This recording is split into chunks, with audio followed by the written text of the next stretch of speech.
मानगोना हाग्रामा महिलारि सारनि सिचुएशनखौ जों जुदि नायोब्ला बिथांनि जि साननो हानाय रायजोनि थाखाय जे माखासे खामानि मावनांगौ बेबायदि साननो हानाय बेबो बिथांनियाव गैला बायदिखौ जों नुनो मोनदों। बिथाङा दिनै 3 बोसोरानो जासिगोन मानगोनां प्रमोद बर' सारनि सरकार दैदेननाय इउपिपिएल पार्टीनि सरकार दैदेननाय बिजेपि जों एलायन्स जानानै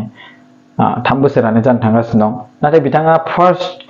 फार्स्ट टाइमाव जेब्ला एसेम्बलि जादोंमोन बिटिसिनि बेयावल' बिथाङा फैदों, खेबसेल' बेबो। बिथाङा जुदि रायजोनि दैदेनगिरि मोनब्ला, जुदि रायजोनि थाखाय सिन्था खालामोमोनब्ला, रायजोनि जौगानायखौ जुदि लुबैयोमोनब्ला, बिथाङा रायजोनि जि मोनसे सोंथि बे सोंथिखौ लानानै बिथाङा एसेम्बलियाव फैनानै सोंफैगौमोन, नंगौना नङा? नाथाय बिथाङा दिनै गावनि जि मोनसे आरजिनानै लानाय रां, बहा पार्क बानायनांगौ, बहा सुइमिं पुल बानायनांगौ, बहा रेस्टुरेन्ट बानायनांगौ, बेयावल' बिथाङा बेस्थ'। नोंथांमोना नुनो मोनगोन गोबां नांगौ बेफोरबायदि डेभेलपमेन्टखौ, नाङा नङा नांगौ। नाथाय रायजोनि रांखौ लुथिनानै माब्लाबाबो बेबायदि खालामना लानो नाङा। जोंनि बर' हारिनि गेजेराव जेसेबां हायो एसेबां माने मालिक आरो रिच पिपल थानांगौ, नङा होमबा? क्ररपति थानांगौ। नाथाय आं ओरैबायदि क्ररपतिखौ लुबैया जाय राङा जोंनि रायजोनि थाखाय फैदोंमोन आरो बै रांखौ लुथिनानै लानानै नों क्ररपति जादों। आरो बेबायदि जानाय सुबुंखौ इसोरा माब्लाबाबो निमाहा होआ। जा नोङो मोजां लेभेलजों जा, नोंनि नाजानायजों जा, नाथाय थगायनानै जि नाजानाय बेजों माब्लाबा बेराफारसेथिं जों बुंनो थांनांगोन जे बे थगायनायाबो नाजानाय मोनसे, गोबां थगायथारनो नाजानाय, नङा होमबा? बेबायदि। नाथाय आं बुंगोन बेवहाय थगायनानै नाजानायजों जि नोङो रां खामायदों, बे राङा नोंनि थाखाय सानसे समाव खैफोदबो खोख्लैनो हागौ। मानगोनां हाग्रामा महिलारि सारनि माखासे आइटि सेल बिथांमोनहा गोबां खामानियावहाय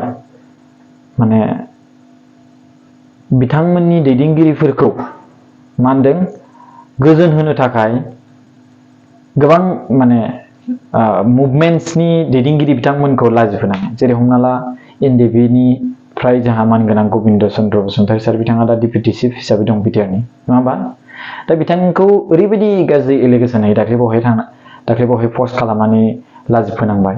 स' बेफोरबायदि खामानिखौ मानगोनां हाग्रामा महिलारि सारा गावसिनि आइटि सेल बिथांमोनखौ एसे बुजायना दोनोब्ला गाहाम। जानला मोनला फेक एडिट खालामनानै रियेलखौ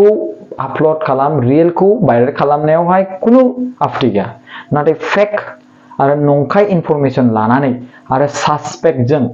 जुदि भाइरेल खालामोब्ला बे दुखुनांथाव आरो लाजिनांथाव बाथ्रा। दाख्लै बावहाय हालां बाजार इउथ बिपिएफ होननाय फेसबुकनि एडमिननि जाय बिपिएफ पार्टिनि आइटि सेल बिथाङा पुलिसजों खाजाबाय, क'क्राझार पुलिसजों। मानि थाखाय होनना बुंबा नोंथांमोना मिथिखागौ, बिथाङा गोबां मिस इनफरमेसन माने फेक इनफरमेसनजों पस्ट खालामनानै मा होनदों मानगोनां बिटिआरनि डिप्युटि चिफनि मासियाव जिरायना थानाय गबिन्द चन्द्र बसुमतारी सारखौ लाजिफोनांदों। बेफोरनिफ्राय जानगाराव थानांगौ। रायजो राजा नोंथांमोन, समा सफैहांबाय। बिटिआरनि सिमा बारायनायनि समा सफैहांबाय। खोनानो मोनदों मैयानि जे गेजेराव मोनसे मिटिं जादोंमोन आसामनि chief minister doctor Himanta Biswa Sharma सारजों लोगोसे जोंनि बिटिआरनि सिइएम मानगोनां प्रमद बर' सार आरो लोगोसे आबसुनि दैदेनगिरि बिथांमोन, बिएसएसनि दैदेनगिरि बिथांमोन, मानगोनां इउजि ब्रह्म सार एन्ड इउपिपिएल पार्टिनि जेनेरेल सेक्रेटारि राजु नार्जारि सारमोननि मोनसे सावरायनायखौ जों मोनथिनो मोनदों। आरो बेवहाय मोनथिनो मोननाय मथेब्ला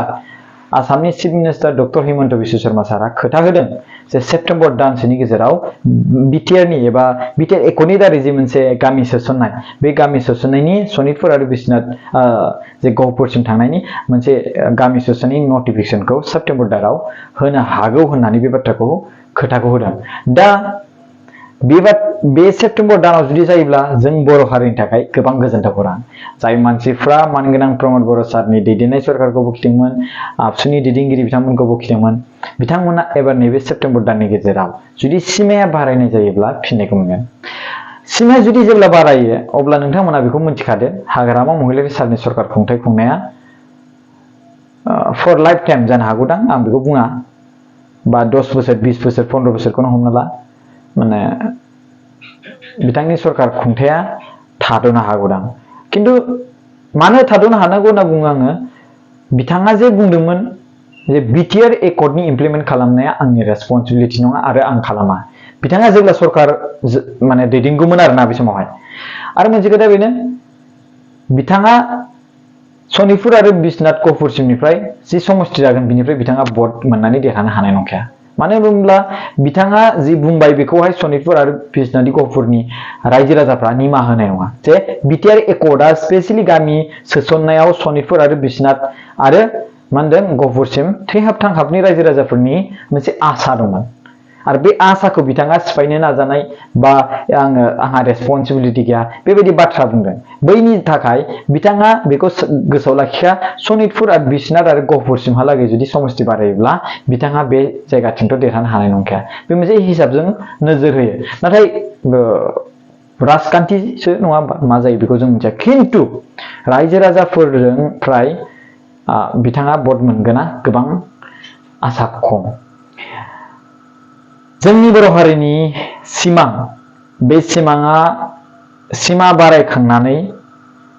जोंना बड'लेण्ड स्टेट जानाय स' बेखौ जों थाबैनो जाफुंसार होनो हागोन जों बेखौ मिजिंथिबाय साइमन कमिसननिफ्राय बिएसि जादों बिएसि निफ्राय बिटिसि जादों बिटिसि निफ्राय बिटिआर जादों बिटिआर निफ्राय मा इउटिबो जानो हागौ इउटिनिफ्राय मा स्टेट नङा होमबा गोजोनथाव खौरां मोननै स्टेप आरो दंबावो आरो बिनि गेजेराव जों फाइनाली उदां जों बर' हारिनि मोनसे सरकार खुंनो हानाय जागोन आरो थेंक इउ गोसो गोरबोजों गोजोननाय थाबाय बयनिसिमबो भिडिअखौ नायनायनि थाखाय आसा खालामो नोंथांमोना बयबो मोजाङैनो दङ आं माखासे हिस्टरि जे भिडिअनि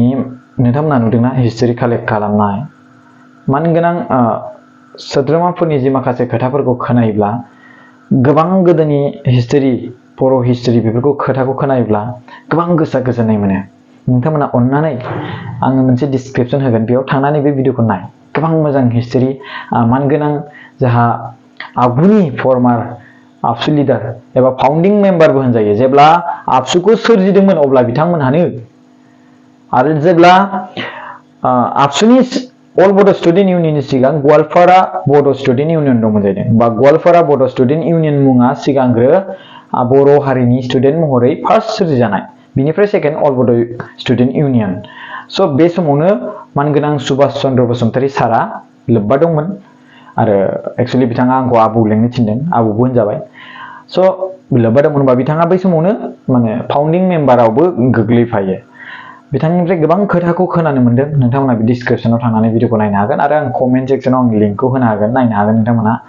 थेंक इउ स' माच गाइस भिडिअखौ नायनो थाखाय खुलुमनाय थाबाय मोजाङै मोजां थाबानो जाबाय आरो फेक इनफरमेसन होनाय पेजनिफ्राय जानगाराव था फेक आरो एकाउन्टजों आरो कमेन्ट खालामनाय पस्ट खालामनाय बेफोरनिफ्राय जानगाराव था नङाब्ला नोङो जानांगोन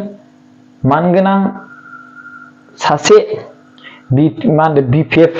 पार्टिनि आइटि सेल ना मामोन बिथाङा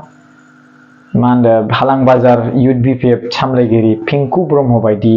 ओंखामजों दालि थेंक इउ स' माच